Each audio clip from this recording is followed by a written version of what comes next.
Hey guys, Verns here, back again with another Supercoach video. This time it's the round 11 review. Not a bad week. We put out a 2,373, knocked us up another 255 places to 1,828. So, look, it's been a bit of a slow grind from us with this climb, but you know what? We're still heading in the right direction, still making the right steps, it's still advancing the team. So, things are honestly not going too bad. We're coming into the bye, and I think we can make some hopefully serious progress in this time. This is the time where, unfortunately for me in the past, it has just fallen apart.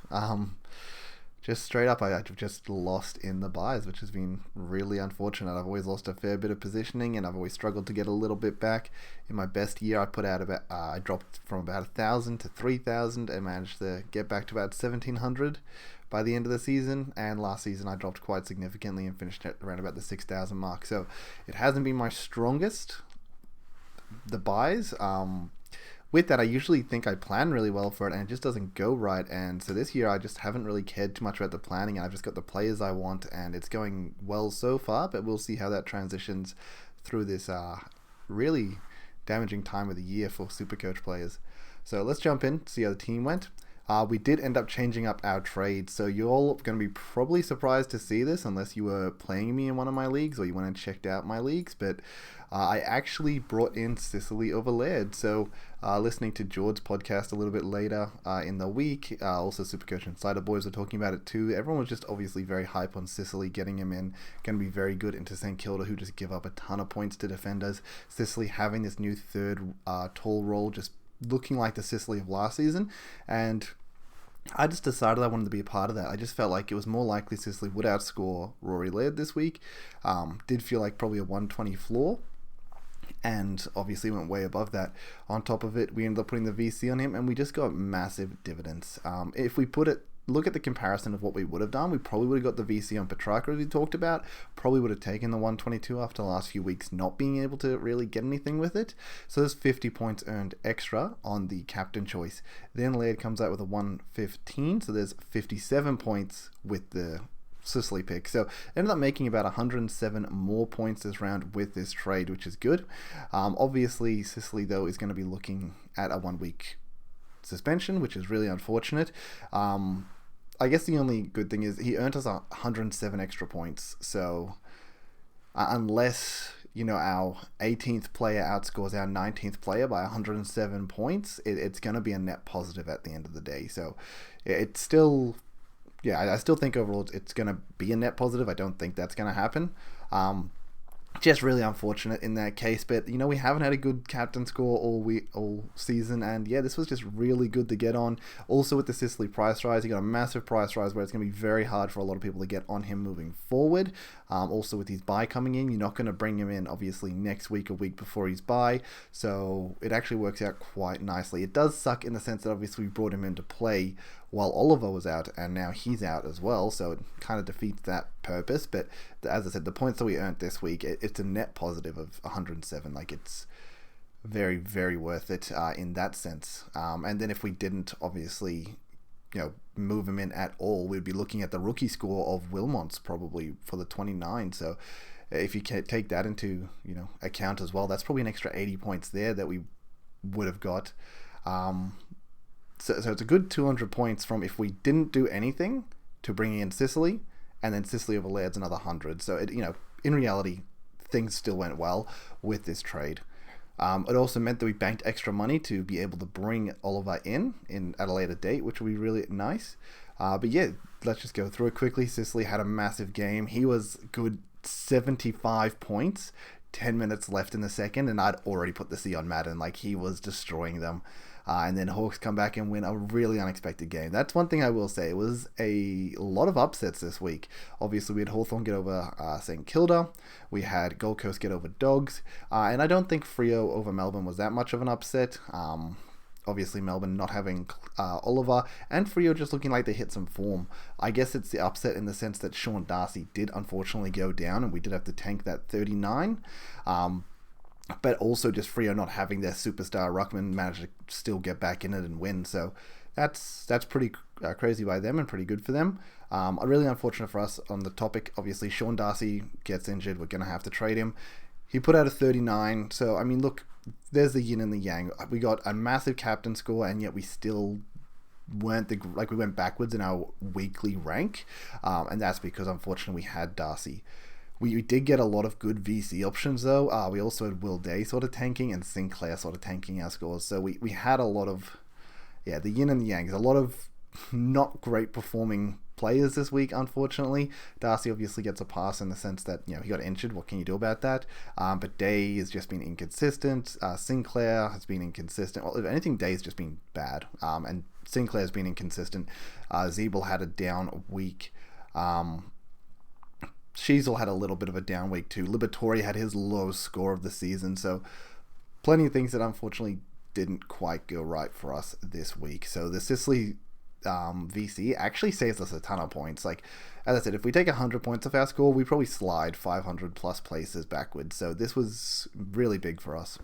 But yeah, he had a massive game, and it was just so good to watch. Actually saw a lot of that and just saw the intercept marking. He also had a ping at goal in the second quarter that unfortunately he missed. That could have been really nice too. But yeah, Dawson comes out with a good game. They end up toppling. Oh, there's another upset. I guess Adelaide getting up over Brisbane. It was at Adelaide Oval, so once again, not too much of an upset because Adelaide have looked good. But after what Dogs did to them last week, I didn't see that coming. But a good bounce back week from them. Dawson goes off with the 120. Looked really good again. Dacos into North. I think this is expected. They didn't tag him, and Collingwood Oro, he's probably going to run over that game, and Dacos gets a pretty easy 124 out of it. Zeeble gets a 71, and I don't know, just didn't look that good in my opinion. I didn't really see him much in the game. He almost looked invisible for a lot of it. Yeah, I saw like a nice intercept mark from him at one stage, but I don't know. I guess it's very hard for defenders against Collingwood. We do attack very fast, and we don't really... I don't know if we give up a lot of intercept marks, but I feel like we don't. But yeah, Zeeble, unfortunately... It's also hard for teams to chip around in the back because we keep intense pressure on them. But yeah, Zeeble, only the 71. Sinclair 71 when his team really needed him. He just wasn't there. He was very poor early on when his team was actually winning the game. And then he did more work at the end when they lost. But it wasn't much work. It was little things. Looked like he played on the ball a lot, which once again, he's just not good on the ball, which is, I don't know, it just hurts. Definitely... The fail pick over Stewart. We talked about it last week, how we've been monitoring that. We outscored Stewart last week by 70, so the 200-point lead he had on Sinclair brought it back, but then Stewart outscores him by 60 this week, and it's back to basically 200 points more in favour of Stewart. So definitely the wrong decision there. Hindsight's 2020. But yeah, they're just not a fan of Sinclair moving up on the ball, unfortunately. Weddle takes a 62, which is really nice because him and Seamus Mitchell weren't looking that great overall. Seamus Mitchell came back a bit and then got injured, where Weddle, I like talking about these two in sync because they both play off, Hawthorn's back and they are both rookies. But Weddle got involved a lot at the very end when the game was on the line and managed to get a good 20-25 points when it was really needed. So really good for us. We took his 62. We did have the ability to technically use a use a switch with Constable down to like a Wilmot and run Wilmot on field if Weddle didn't score well. 62 was good though, so we were always taking that.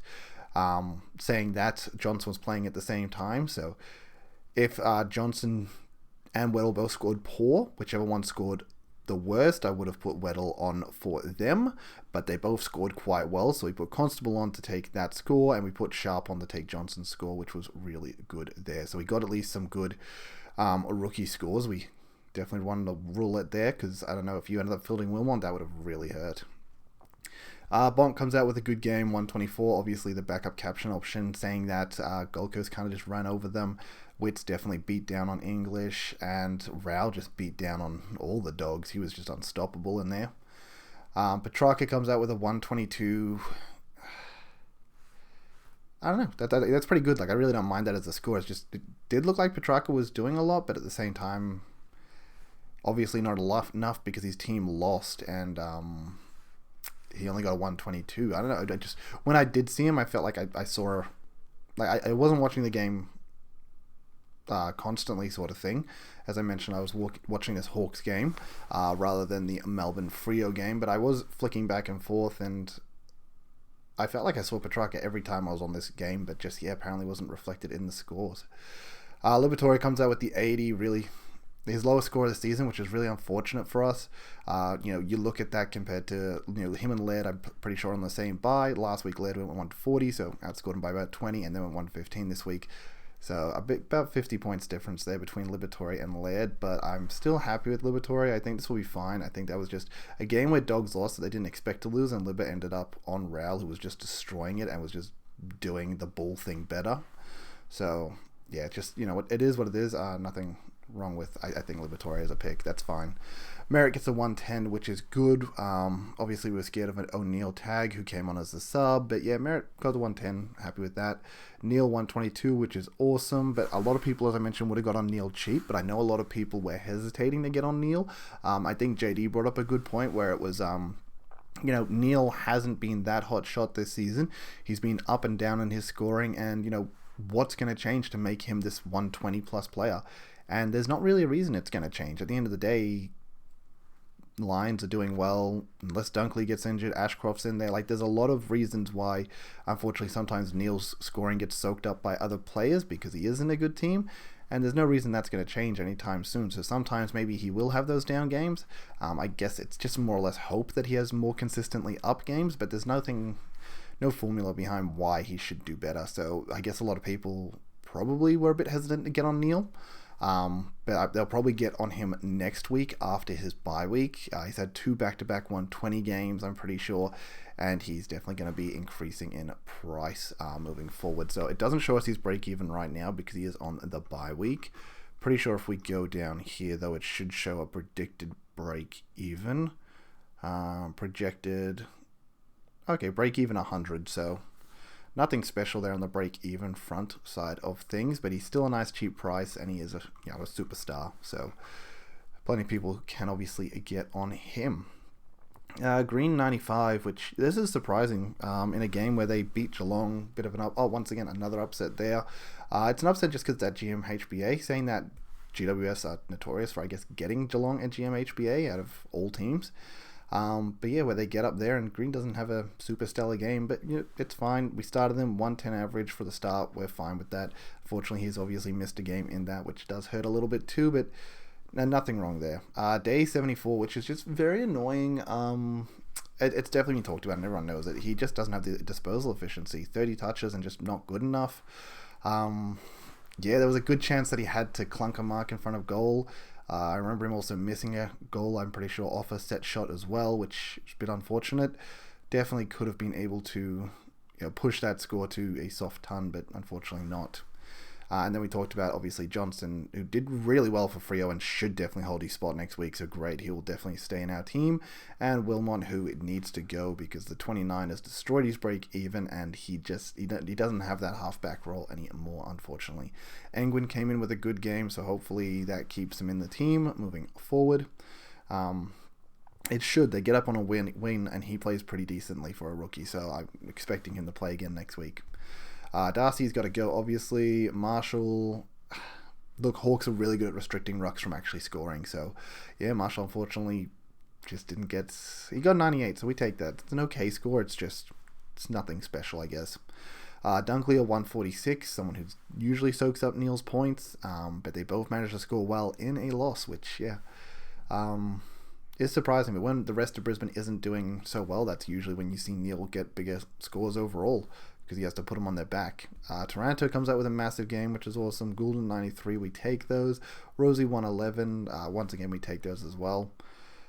Sheasel no longer playing this halfback role, so maybe someone that needs to be flipped at his bye.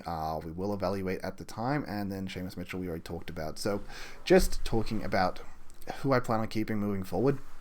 I do think I will be flipping Sheasel. I think obviously Seamus Mitchell will be moved. Wilmot's going this week, and then obviously Weddle will be upgraded eventually as well. So we've got 4 upgrades to really go to finish the team. Look, the team should be finished with Sheasel technically in it, but I think upgrading Sheasel or flipping him at his bye is appropriate. Will Day might seem like a weird one to keep, but what I actually really want to try and do with Will Day is keep him as a D7 M9, and I know that might be a bit weird and I might not have the cash for that. But if we can keep him as a D7, M9, he's shown it. He has the ability to get the ball and whatnot. The only thing that's really stopping him from his scoring is his efficiency. So we've seen him put out a 130 game. We've seen him put out these 110s. I wouldn't be surprised if, he does have a bit more of this yin-yang scoring where he gets these 70s, but he does push out a 120, gets another 70, pushes out a 120, and that's great for a D7 M9. We can just flick him back and forth depending on who's playing and who we think is going to get a lower score. He comes out with a good score, and hopefully we can just loophole him on field later on in the season. So that's at least the plan for Will Day. Will it come to fruition, or will I have to move him on? We'll find out, I guess.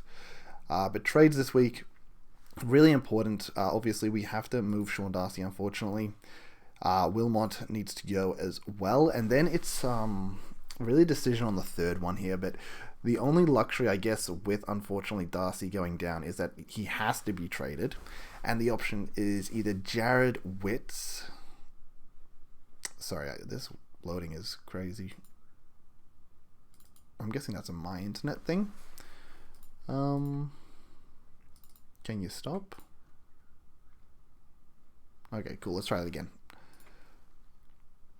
So, yeah, the only luxury that we have to trade him is Jared Witts or Kieran Briggs.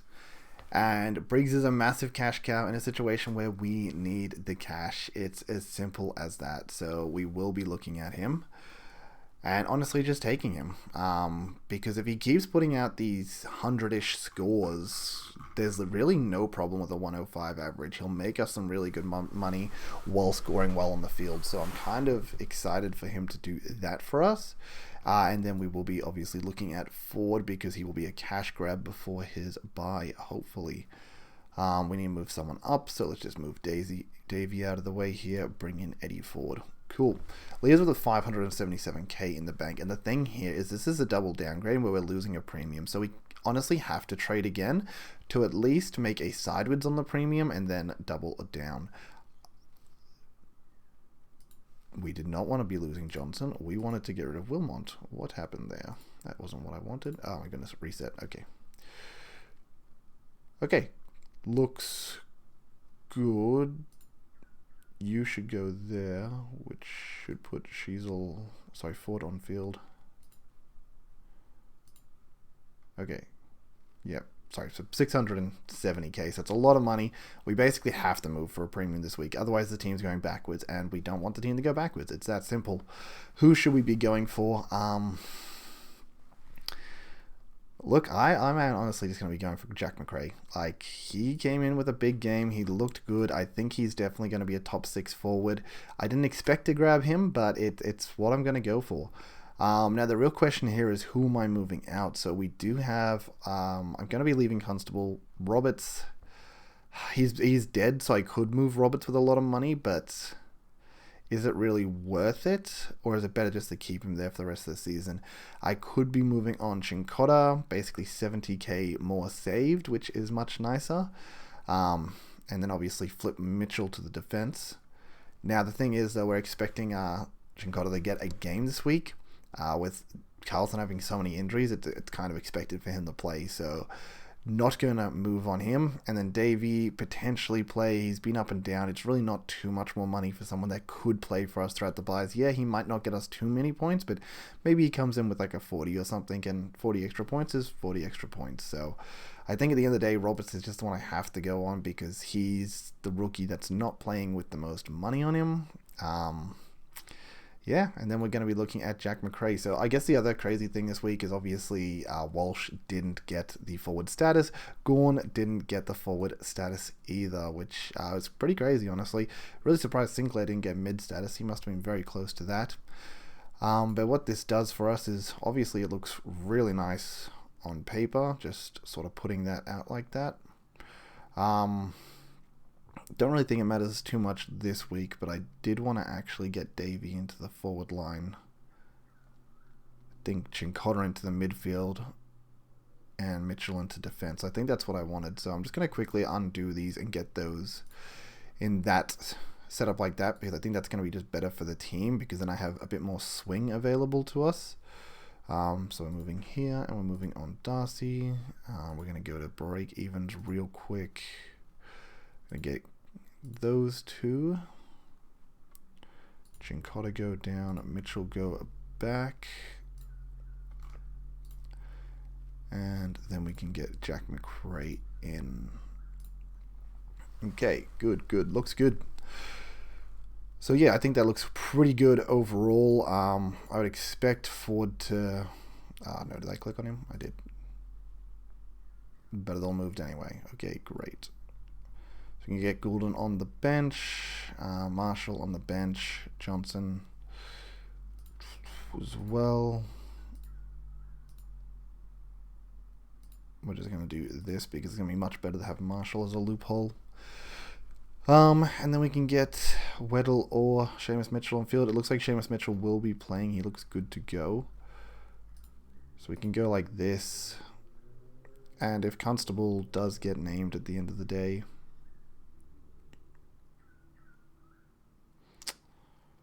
Yeah, I think this is fine. If Constable gets named, that's no problem. But yeah, that's sort of how the team's going to look for this week. If we look at the buys, we should definitely have plenty of players. So let's just assume Constable doesn't get up. We still have 6 back here. We're expecting Cincotta to get up, so we should have 8 in the middle. So there's 14. Briggs is going to play, so 15. And then we should have these 5. So we have at least 18. Potential of Davey for 19. So not a bad first week going into the buys. And then we can maybe move a few things next week. But yeah, I think just getting McRae in just seemed good. McRae, obviously, it is Jack McRae. He used to be the king of Supercoach. He's still averaging a 109. I think the biggest thing was people were just like, we don't really want him as a keeper in the midfield because he's not a keeper in the midfield.